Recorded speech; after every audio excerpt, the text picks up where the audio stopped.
Welcome to the YouTube channel of Adarsh Navodaya education group. तो आपको मैं बता दूं कि केमिस्ट्री के वीडियोज़ भी इस पर अपलोड हो रहे हैं, तो आप केमिस्ट्री के वीडियोज़ इस पर देख सकते हैं। अभी तक हम लोग अपवर्तन पढ़ रहे थे। अब हम अपवर्तन की कुछ फिनोमेनन पढ़ेंगे, कुछ परिघटनाएँ पढ़ेंगे।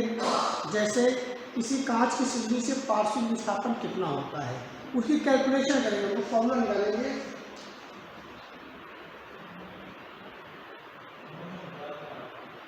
पार्श्विक विस्थापन, मान लीजिए आपके पास ये कोई ग्लास स्लैब है,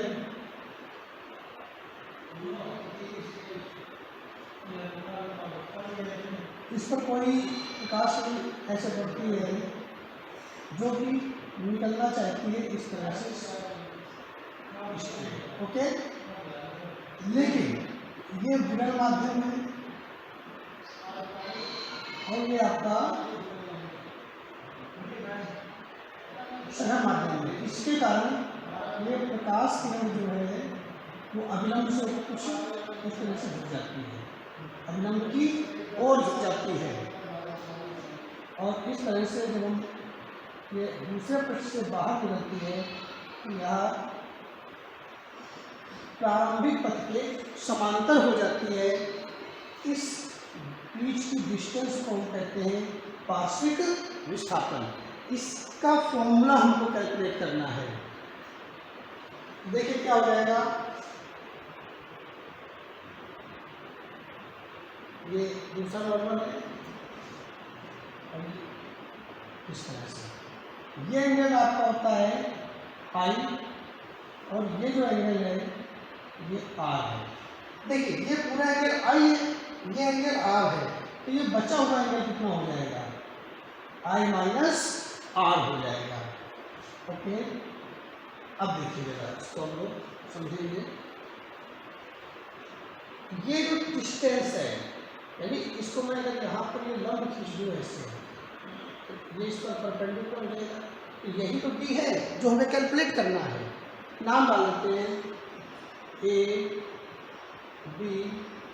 अब इस और यहाँ पर मैं सी डाल देता हूँ, सी। इस की जो थिकनेस है इसको मैं टी मान लेता हूँ।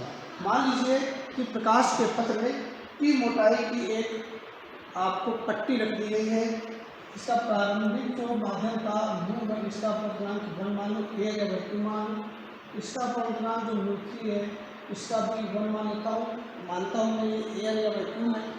और ये जो दूसरा मीडियम बीच में है इसका अपवर्तनांक मैंने न्यू मान लिया।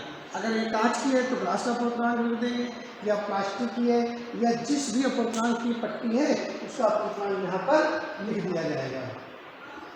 अब हम लोग चलते हैं इसकी कैलकुलेशन की ओर। डी हमें कैलकुलेट करना है, तो देखेंगे हम लोग।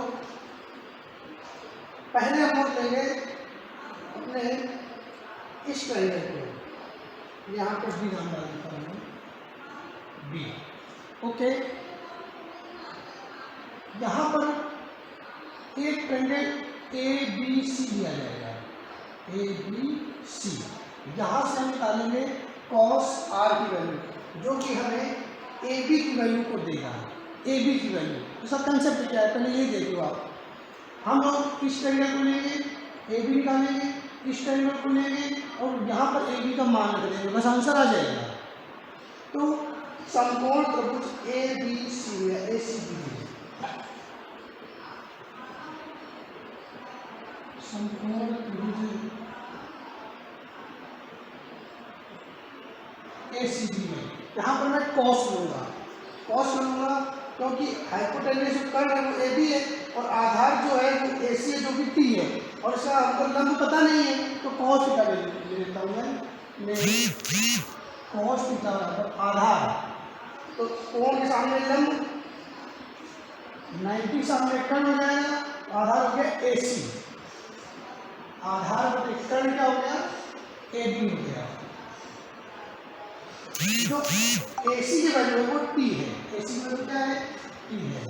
तो यहाँ पे हम cos R बराबर T upon AB, equation number 1 हो जाएगा।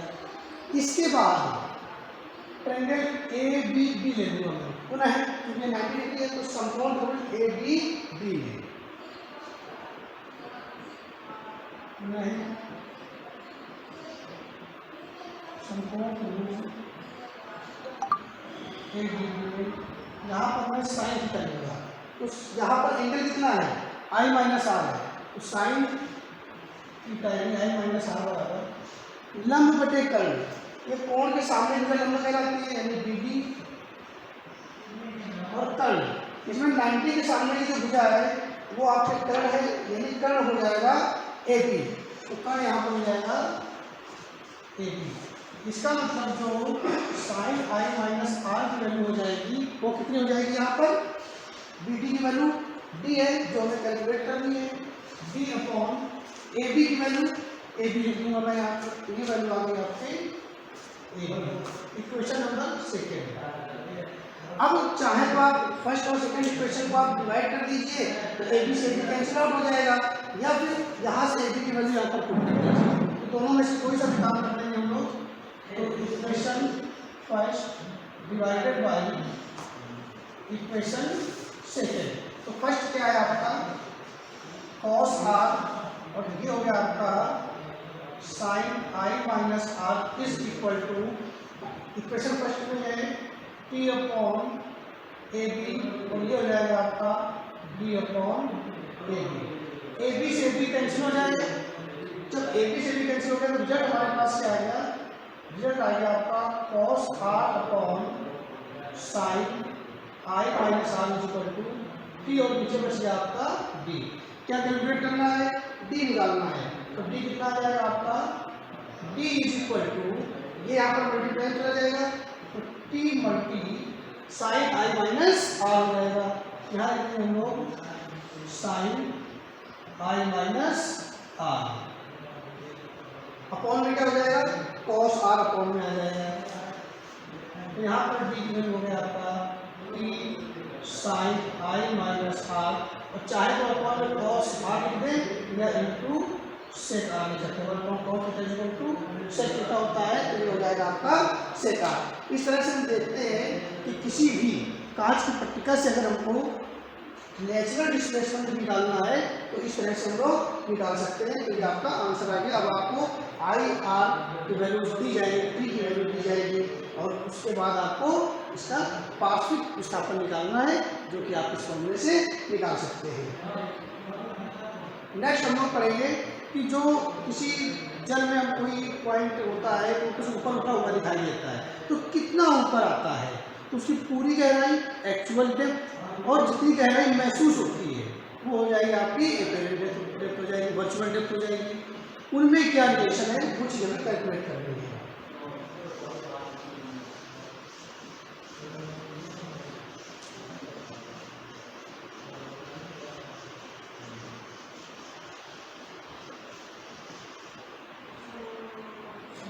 आभासी गहराई क्या है,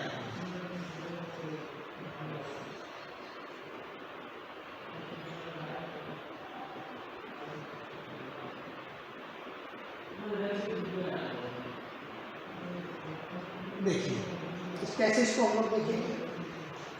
मान लीजिए ये टब है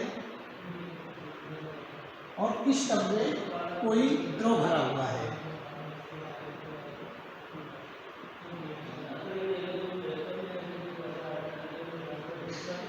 इस तरह से, और इसकी गहराई पर कोई बिंदु है, इसे आप ऑब्जेक्ट को मान सकते हैं और इसकी जो एक्चुअल गहराई है वो कैपिटल एच होगी। क्लियर है। अब इस पॉइंट को जब कोई देखेगा तो उसकी जो आँख होगी, जो नेत्र होगा वो बाहर की ओर होगा, इसका मतलब यहाँ से चलने वाली प्रकाश किरण ऐसे जाएगी, क्योंकि ये सघन माध्यम है जिसका परिमाण मैं म्यू मान लेता हूँ, या ये पहला माध्यम हो गया तो ये म्यू1 मान लेंगे और ये म्यू2 हो गया। तो ये प्रकाश किरण जब बाहर निकलेगी तो सघन से विलंब में जाएगी, तो अविलंब से दूर हट जाएगी, यानी कुछ ये ऐसे जाएगी, ये आपका नेत्र हो जाएगा। अब देखिए एक्चुअली नेत्र का जो सीधे जो ये आ रही है ऐसे आ रही है, यानी कि हमको ये ऑब्जेक्ट कितना ऊपर उठा हुआ यहाँ पर दिखाई देगा, मुझे ऐसा लगेगा। ठीक है तो वो यहाँ पर, लेकिन जो मेरा नेत्र है उसका जो स्ट्रेट लाइन जाता है वो इस पॉइंट से पास हो रहा है, इसको मैंने आई मान लिया, ये आपका वो पॉइंट हो गया। तो ये जो बची हुई गहराई है इसको मैं स्मॉल h ले लेता हूँ, जिसे हम आभासी गहराई कहते हैं, और जितना ये ऊपर पॉइंट उठ गया इसको मैं t मान ले रहा हूँ। अब करेंगे क्या हम लोग, h और h में रिलेशन निकाल लेंगे तो t में और रिलेशन ऑटोमेटिक निकल आएगा। चलिए क्या करेंगे, शुरू करते हैं। ये आपतन कोण I हो गया और ये इसके लिए अपवर्तन कोण R हो जाएगा। क्लियर, जहाँ तक आपको कोई प्रॉब्लम नहीं है। ये जो सेपरेशन है यहाँ का, इसको मैंने x मान लिया, बाद में ये बहुत कम हो जाएगा क्योंकि जब हम उसको ऊपर से चीजें डायरेक्ट देखेंगे तो ये बिल्कुल इसके नजदीक आ जाएगा। एक लाइन मैंने यहाँ से एंगल लाइन मैंने यहाँ पर लिख दिया। ओके, इसका कंसेप्ट क्या है, कंसेप्ट है पहले मैं ये पार्ट लूँगा, बाद में ये पार्ट लूँगा और इसको मैं सॉल्व कर लूँगा, नो प्रॉब्लम। चलिए तो स्नेल का नियम लगाते हैं, स्नेल के नियम से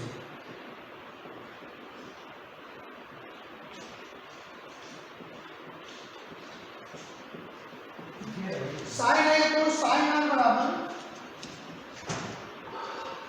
पहले माध्यम के सापेक्ष दूसरे माध्यम का अपवर्तनांक, यानी दूसरे माध्यम का अपवर्तनांक पहले के सापेक्ष, दैट मीन्स μ2 अपॉन μ1 हो जाएगा। कोई प्रॉब्लम? चलिए यहाँ पर जो μ2 है अगर ये एयर हो तो इसकी वैल्यू 1 हो जाएगी और इसकी वैल्यू मैं म्यू मान लेता हूँ। अगर वाटर है तो म्यू W मान लो, ग्लास है तो म्यू G मान लीजिए। तो ये आप ऐसे लिख देंगे 1 अपॉन म्यू, यानी जो sine I upon sine R की जो वैल्यू है वो आ गई आपके सामने 1 upon mu. Equation number first ले लिया मैंने। दूसरा काम हमारा क्या है, दूसरा काम होगा पहले मैं इस ट्रायंगल को लूँगा, साइन आई निकालूंगा, फिर इस ट्रायंगल को, क्यों? क्योंकि ये इसका शीर्षक रूप कोण है, इसका शीर्षक रूप है, तो ये एंगल जो है ये आर हो जाएगा। एक बार साइन आई लूँगा, एक बार साइन आर लूँगा और यहाँ तक दूंगा, आंसर आ जाएगा। तो देखिए त्रिभुज नाम डाल देता हूँ मैं, आई ओ ए बी सी, तो समकोण त्रिभुज ए ओ बी में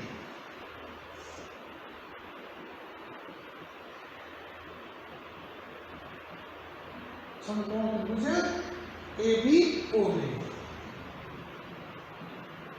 क्या आ जाएगा इस त्रिभुज में, साइन आई बराबर लंब में ट्रेकल, तो इसके सामने लंब हो गया ओ बी अपॉन इसका कर्ण 90 के सामने ये कर्ण हो गया ओ ए। ओके, अच्छा अब मैं ए सी आई लूंगा, ए सी आई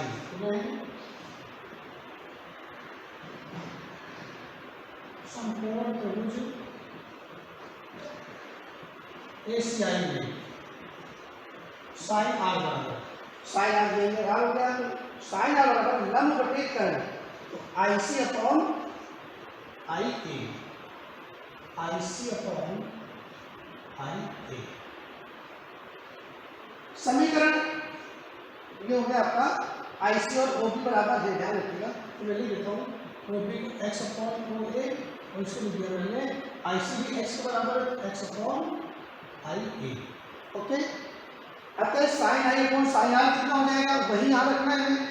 अतः sine I upon sine R क्या है, x upon O A upon x upon I A, x x कर जाएगा आई ए अपॉन ओ ए, ऊपर चला जाएगा आई ए अपॉन ओ ए। यदि ये सेपरेशन बहुत छोटा हो यानी बिल्कुल यहाँ से ऊपर से देखा जाए अगर, तो जो ए ओ है ये ऐसे हो जाएगा, तो ये कैपिटल एच हो जाएगा, और जो आई ए है ये सीधा हो जाएगा, तो आई ए की वैल्यू स्मॉल एच हो जाएगी अगर ये छोटा कर दिया जाए।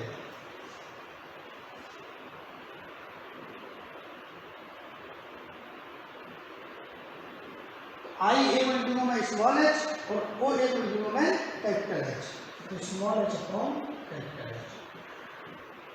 समीकरण 2 से ये मान यहाँ लिख दीजिए, समीकरण 2 से मान समीकरण 1 में